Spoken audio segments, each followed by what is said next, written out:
Getting ready for dialysis. Thank you, Lord. Dahil gumanda ng pakiramdam ko. Thank you so much sa lahat ng mga nagpapray sa akin. Dialysis ko po ay 2:48 pa lang. Naka-ready na ako. Ayoko kasi na nag-aapura.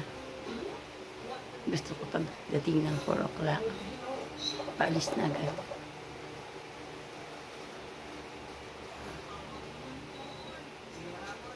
Sobrang init ngayon.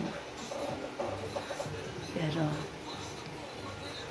nagpapasalamat ako everyday kasi ginikising niya ako. Hindi ako nahihirapan. Tulad ng dati. Ang aking IJ ay okay pa rin. Thank you kay Dr. John Can. Napakaganda ng pagkakagawa niya sa aking IJ. Pag nagdadialysis ako, hindi na tumutunog.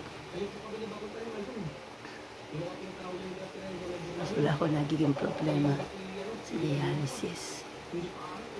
Ingat-ingat ako dyan. Ganda pagkakadikit nila ng Tegaderm, kaya very safe sa paniligo. Thank you so much, Lord. Sa lahat ng mga pagsubok na bibigay mo sa akin. Nahirapan ako magsalita. Gawa ng pagkaka-stroke ko. Tapos lumiliit yung aking mouth, kaya gawa ng tightening of the skin. Yung sakit kong scleroderma. Pero lagi pa rin okay, kaya lang tingnan niya. Iba na ako pag ngumiti. Yung parang, basta, but thank you, Lord. Tapos, itong kamay ko tumitigas na. Yan o. Ginadaan ko ng tahimik everyday. Hirap na ako siyang, hirap na akong gamitin.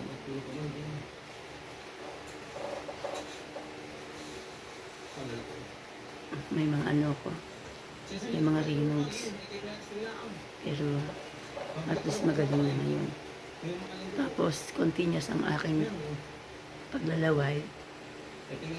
Pero at least kahit pa paano, nakokontrol ko na.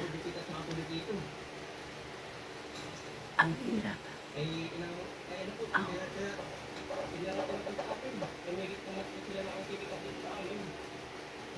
Pero okay lang. Salamat, Lord. Sa lahat-lahat. Thank you so much.